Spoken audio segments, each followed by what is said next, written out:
జగన్మోహన్ రెడ్డి గారు మాట్లాడుతూ జగన్మోహన్ రెడ్డి గారు ప్రభుత్వం వచ్చిన తర్వాతే గ్రామాలు అభివృద్ధి చెందాయని చెప్పేసి మాట్లాడుతున్నారు. ఇందులో ఎంత వాస్తవం?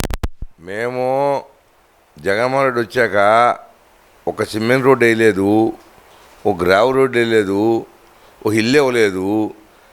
ఇంకేం అభివృద్ధి ఉంది అడిగి? ఏదో కట్టిండు సచివాలయం ఒకటి, దానికి కూడా బిల్లు లేవు. వాళ్ళు ఎడుతున్నారు. అభివృద్ధి అంటే ఏంటి? వాటర్ ఇవ్వాలి, ఇల్లు ఇవ్వాలి, సంక్షేమం ఇవ్వాలి. వాడేమి ఇచ్చాడు? ఏమీ ఇవ్వరా. వాడు ఏదో ఫోటో పెట్టుకొని చెప్తాడు, సగం మందికి పట్టల. ఓసారి రూపాయల, ఈసారి ₹10, ఇప్పుడు పావులే పడ్డాయి. ఇంకేం అభివృద్ధి? మేము రోడ్డు మీద నుంచి రావాలంటే గుంటల రోడ్లు 5 నిమిషాలు వచ్చేది ఇసనపేటకి, మాకు పావుగంట పట్టిద్ది. ఇంకేం అభివృద్ధి? అభివృద్ధి అనేది తెలియదు అడిగి.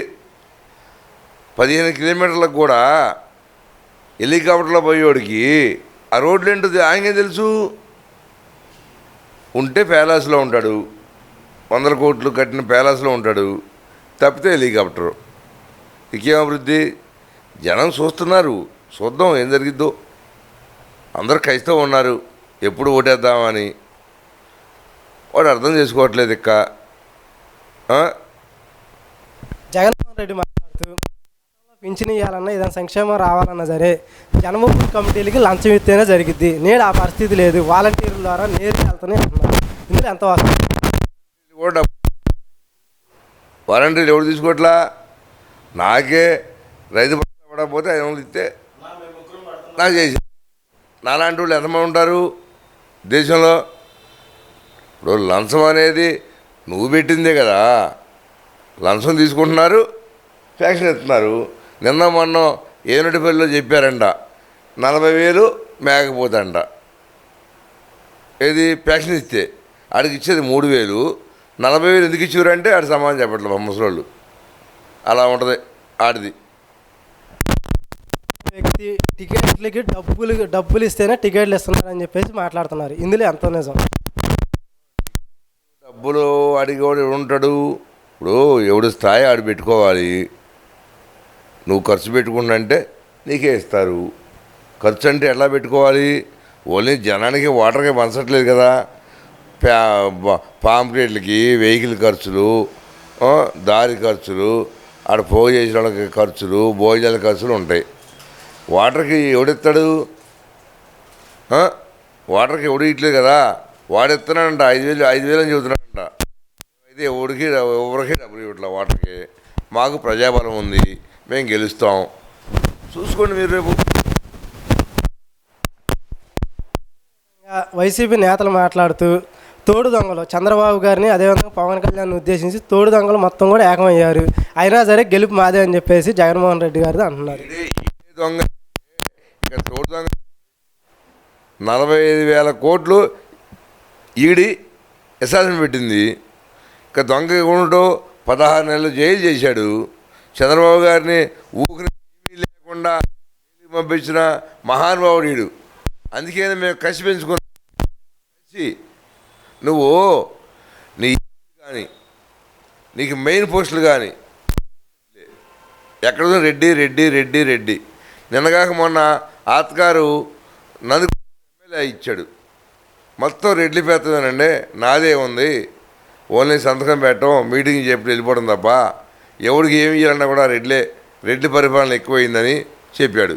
అదేవిధంగా ఒక ఎంపీ ఇచ్చాడు, చిత్తూరు ఎంపీ ఏదో సమ్యక్స్ ఏదో ఎంపీ బాలసౌరి ఇచ్చాడు, మచిలీపట్నం ఎంపీ వాడు అలా చెప్పాడు.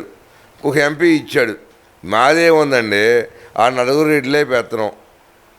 ఒక్కొక్క ఏరియాకి ఒక్కొక్క రెడ్డిని అప్పచెప్పాడు, వాళ్ళదే పెత్తనం. మాదేముంది? వాళ్ళే చెబుతున్నారు. 29 మంది ఎమ్మెల్యేలు టచ్లో ఉన్నారు. అంటే నీ పరిపాలన బాగలేదా? ఎస్సీ ఎస్టీ ఎమ్మెల్యేలు తప్ప నువ్వు రెడ్ల ఎమ్మెల్యేని ఎక్కడ మార్చావు? రెడ్లని ఎవడు మార్చావు నువ్వు? వాళ్ళు కావాలి నీకు. ఎస్సీ ఎస్టీ ఎమ్మెల్యే మొత్తాన్ని మార్చావు. మొత్తాన్ని మార్చేసి నేను మంచి పరిపాలన తీసుకొస్తా అంటే ఎవడు తప్పు చేశాడు? ఇదే రక్షిత్ ఉన్నాడు, ఏం తప్పు చేశాడు మార్చావు? ఏం తప్పు చేసి మార్చావు? మొండ ఎనగడప బ్రిడ్జి కట్టలేకపోయావు. నువ్వు తిరుగురు వచ్చి వాగ్దానం చేశావు, 18 కోట్లు 25 కోట్లు ఇస్తానని చెప్పావు. వాడు మోసం జల్లక ఆగిపోయాడు. ఎస్సీ ఎస్టీ ఎమ్మెల్యే ఏం చేస్తారు? ఆ పైన రెడ్డిని పెట్టావు నువ్వు, ఇలా పైన లోకేష్ రెడ్డినో, అటు రామసారి రెడ్డినో, లేదా సూరెడ్డినో, అటు వెళ్తే ఎర్రెడ్డినో 100 రెడ్లు పెట్టావు. ఏం చేసావు వాళ్ళని? వాడిని చేయనిద్ర పరిపాలన నువ్వు. ఒక ఎంపీపీ ఇవ్వాలంటే ఆ రెడ్డి చెప్పాలి, ఒక మున్సిపల్ చైర్మన్ ఇవ్వాలంటే రెడ్డి చెప్పాలి, ఒక సర్పంచ్ నిలబడాలంటే ఆ రెడ్డి చెప్పాలి. ఏనకేముంది? ఆ కారు వేసుకొని తిరగటం తప్ప. బుక్ నుంచి సిఐడి అధికారులు కానీ అదేవిధంగా వైసీపీ మంత్రులు ఎమ్మెల్యేలు అలాగే జగన్మోహన్ రెడ్డి గారు కూడా లాస్ట్ టైం జరిగిన ఈసీ కమిటీలో కూడా ఎలక్షన్ కమిషనర్కి కూడా విజయసాయి రెడ్డి కంప్లైంట్ చేశాడు. ఎందుకని లోకేష్ రెడ్ బుక్లో ఏముంది, ఎందుకని దాన్ని చూసి అంత భయపడుతున్నారు? రెడ్ బుక్ అనేది మర్డర్ చేసినా కూడా వాడు అఫీషియల్కి వెళ్ళిపోతున్నాడు. ఆ సిఐ కానీ ఆ ఎస్ఐ కానీ అలా ఉన్న కానిస్టేబుల్ పట్టించుకోవట్లా. కానిస్టేబుల్ ఏముందిలే, ఎస్ఐది ఏముంది, మొత్తం అయ్యగారు చెప్తారుగా. సర్దార్ రామకృష్ణారెడ్డి గారు ఏం చెప్తే అదే. తిరువూరులో గొడవ జరిగింది, నాన్నయ్య గారికి చిన్ని గారికి. ఏం జరిగింది? ఒక ఎస్ఐ ఆయనందరికీ ఆయన తలకాయ పగలు కొట్టుకొని మా మీద కేసులు పెట్టాడు. అలా ఉంటుంది రాజకీయం. ఇప్పుడు ఆయన తలకాయ పగల కొట్టినోడు ఆయన మీద కేసు పెట్టుకోవాలి. అక్కడ సీసీ ఫుటేజీలు ఉన్నాయి, అక్కడ వీడియోలు ఉన్నాయి, అది చూసుకొని పెట్టుకోవాలి నువ్వు. అటో 18 ఇటో 18 మేము పెట్టి మేమా జైలు పోరావాలా? 10 రోజులు జైల్లో పడుకొని రావాలా? ఆ కొట్టినోడిని ఆ కుర్చీ ఉడిసిండో ఏం తగిలిందో అంత తెలీదా మీకు డిపార్ట్మెంట్కి? అక్కడ సీసీటీవీలు ఉన్నాయిగా, మీరు ఎందుకు ఓపెన్ చేయలేదు? ఆ కుర్చీ ఒడిగొట్టిందో మొత్తం వస్తాయిగా. మేము జైలు పోరావాలా? కార్యకర్తలందరినీ రేపొద్దున బూతుల్లో నుంచోకుండా టీడీపీ పార్టీ వాళ్ళ నాయకులందరినీ బూత్లో నిలబడకుండా మీరు కేసులు పెడతామన్నారు. పెట్టుకోండి, చూద్దాం. జనం ఓట్లు వేయాలండి. తిరుపతిలో మీరు ఎన్ని ఓట్లు దొంగ ఓట్లు వేశారు? 35,000 ఓట్లు మీరు దొంగ ఓట్లు పెట్టుకొని గెలవలేకపోయారు. అదే కలెక్టర్ని సస్పెండ్ చేశారు. మీకు అది కూడా బుద్ధిగా అనట్లేదు. ఇక 35,000 అయినా కూడా అక్కడ టీడీపీ అభ్యర్థి గెలిచాడు అంటే జనం నువ్వు పంపించిన వాళ్ళు కూడా దొంగ ఓటు వేసిరారా అంటే వాడే 10 ఓట్లు సైకిల్కి వేసాడు. అది కూడా తెలీదా మీకు? తమిళనాడుని తీసుకొచ్చావు, కర్ణాటక తీసుకొచ్చావు. వాళ్ళు కూడా చంద్రబాబు గారు మంచోడు కాబట్టే వాళ్ళు 500 ఇచ్చినా బస్సుల్లో వచ్చినా ఎవరికి వేశారు? చంద్రబాబు అభ్యర్థికి వేశారు. వాళ్ళు ఎందుకు వేశారు? మనకి 500లతో మనం ఆ స్టేట్ని పాడు చేస్తున్నాం కాబట్టి మనం వీళ్ళకి వేయకూడదు. 500 ఉంటే ఒకరోజే ఉంటాయి, రేపు ఉండవు. ఈ 500లతో వాళ్ళు పాడు చేయొద్దు మనం వీళ్ళు అని చంద్రబాబు గారికి ఓట్లేసి శ్రీకాంతి సమ్యక్సు ఆయన గెలిపించారు. తిరుపతి పట్టణంలో కూడా మెజార్టీ వచ్చింది. తిరుపతిలో 35,000 ఓట్లు దొంగ ఓట్లున్నా కూడా తిరుపతిలో గెలిచాడు. అంటే నువ్వు పంపించిన వాళ్ళు ఎట్టేశారు? వాళ్ళకి ఆత్మవిశ్వాసంతో వేశారు, సైకిల్కి వేశారు వాళ్ళు. అది గుర్తుపెట్టుకోండి. కొడాలని మాట్లాడుతూ చంద్రబాబు నాయుడు ఒక 420 అంటున్నాడు. దీన్ని మీరు ఏ విధంగా చూస్తున్నారు?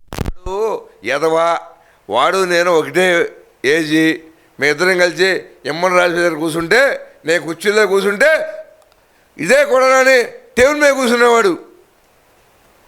కుర్చీ కూడా లేదు అప్పుడు. పార్టీ ఆఫీస్లో హైదరాబాద్లో వాడు ఏంటంటే మంచి కుటుంబం, రావి కుటుంబాన్ని కాదని హరికృష్ణ గారు ఇటు కప్పుల మోసోడికి ఇవ్వాలి. మనం ఇస్తే ఏం చేశాడు? ఎదవా చంద్రబాబు కుటుంబాన్ని తిడుతున్నాడు, భువనేశ్వరి మేడం తిడుతున్నాడు. హరికృష్ణ గారు మంచివాడు అన్నాడు, ఆయన చచ్చిపోయినాడు ఏడుండో మంచివాడు అంటాకి.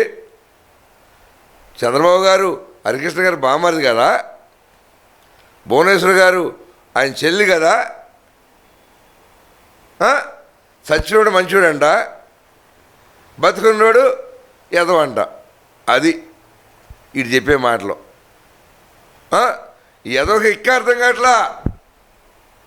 మంత్రి పదవి వీకినా కూడా రేపు పొద్దున్న చూసుకోను.